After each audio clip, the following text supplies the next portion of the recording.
The purpose of this training is to provide a baseline evaluation of the climbing skills and techniques required to completely fulfill the job duties of a journeyman lineman or climbing qualified apprentice at Westar Energy. The majority of all falls from wood poles are due to not utilizing proper climbing fundamentals or improper care and use of the climbing equipment. It is important to inspect all personal protective equipment daily before use and replace any damaged or broken parts immediately. First, we will look at the hard hat. Examine it for cracks or excessive dirt that could compromise its dielectric integrity and injure the employee if used in an energized area. Next, we must inspect the suspension system inside the hard hat, making sure there are no broken straps and that the adjusting device is in working order to allow for a snug fit when in use. Leather gloves and leather protectors for rubber gloves need to be replaced immediately if there are any cuts, exposed seams, and severe wear areas noticed during their daily inspection. Remember, do not use any safety equipment if it is damaged. Your prescription safety glasses and company-issued safety glasses must be inspected on a continual basis during their use throughout the day.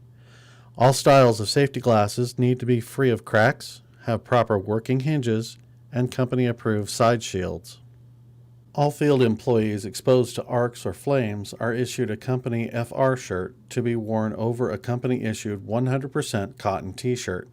Over time, these shirts begin to show signs of fatigue and excessive wear demonstrated in the collar of this FR shirt.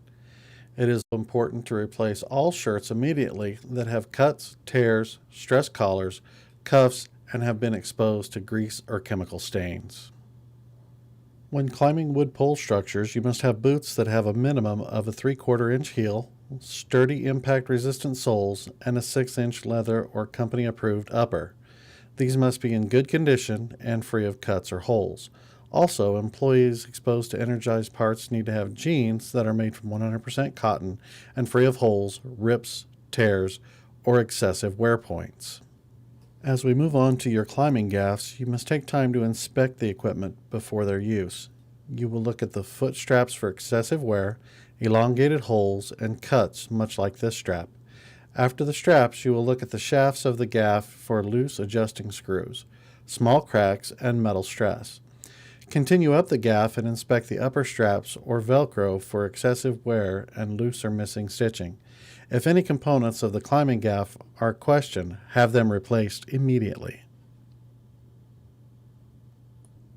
In addition to inspecting the climbing gaffs for wear and tear, we must ensure that they meet the manufacturer's specifications for width, thickness, length, sharpening angle, and sharpness. Failure to maintain these parameters will greatly increase your risk of gaffing out and/or injury. Westar currently material codes 3 styles of gaff sharpening kits for Bachelin, Klein, and Buckingham climbing gaffs.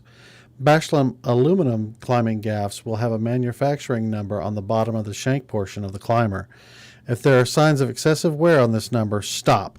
Do not use the climbing gaffs and replace immediately. There are 4 fall restraint devices currently being used on Westar property. They include the Buckingham Super Easy Squeeze with the rope inside device, the Buckingham Super Easy Squeeze with the mesh inside device, the DBA SALA cinch lock with a mesh inside device, and the DBA SALA cinch lock with the rope inside device. Your climbing belt with the 4 D-ring system like this one, or your conventional 2 D-ring system, may be used in conjunction with Westar approved fall restraint devices. You still must inspect the belt for cracks, cuts, and excessive wear, and it is important to maintain your climbing belt with the manufacturer's suggested oils and water repellent liquids. Pay special attention to all attachment points for tool pouches and ditty bags so they won't fall when climbing.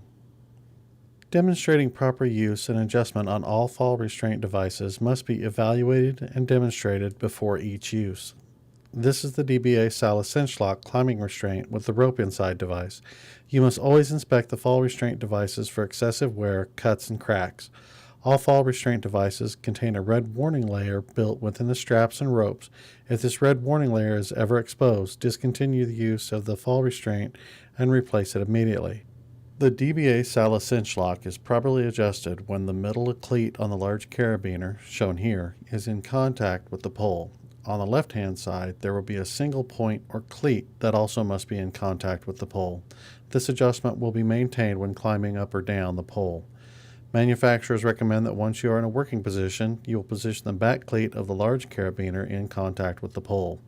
With the Buckingham Super Easy Squeeze fall restraint, proper adjustment is maintained when the large carabiner's middle cleat is located at the 3 o'clock position, and on the back side away from the large carabiner, the single pole cleat is located at the 9 o'clock position. All adjustments must be maintained while climbing up and down the pole. Manufacturers suggest that no additional adjustment is made once the working height is reached. Periodic adjustments must be made as the pole size changes. Any adjustment other than those mentioned are not in proper adjustment and not allowed. This is the fall restraint, not in proper adjustment. Notice the middle cleat on the large carabiner is not making contact with the pole. Proper climbing fundamentals require you to maintain a 30-degree angle with your climbing gaffs. This can be measured by placing your fist with the thumb extended out between the pole and your knee. It is important to make a firm stroke consisting of a strong up and down motion into the pole, not a slapping motion that does not allow proper penetration of the gaff. The fall restraint device should not change the 30-degree position of your knee to the pole. This is demonstrated as the climber climbs up the pole and comes down the pole. Notice that the climber maintains a locked leg, lead leg position when climbing up and coming down the pole. The lock leg, lead leg position is utilized when climbing up, down, and around the pole. Failure to maintain a locked leg at all times will result in a fallout or gaff out that could injure the employee. Proper movement of the fall restraint can greatly be enhanced by turning the wrists out as you move the restraint up and turning the wrists in as you move the restraint down, creating less pressure from the fall restraint that is restricting movement, but still maintaining a proper adjustment. When done properly, there will be a continuous motion that you will begin to feel as the sweet spot that allows a smoother climb with less effort. When climbing around an obstruction, you must use your positioning strap or positioning rope above that obstruction.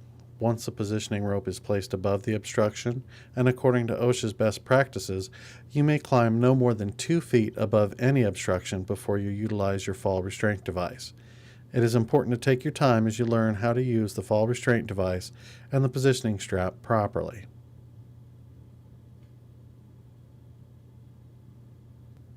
When climbing down the pole and around an obstruction, you must make sure to utilize the fall restraint device below the obstruction. Use your positioning rope to stay above it and move your fall restraint below it, and then readjust to the proper position. Once again, take your time. Make sure to move the appropriate device below the obstruction. Many times, employees will climb down with the fall restraint, come to an obstruction, and place the positioning rope below the obstruction. This is not a fall restraint device and will not be allowed. Basic climbing fundamentals and inspecting all personal protective equipment are essential to assuring a safe and productive workday. Remember, it's up to you and the people around you to maintain a safe work environment that will return you home the same way you came to work.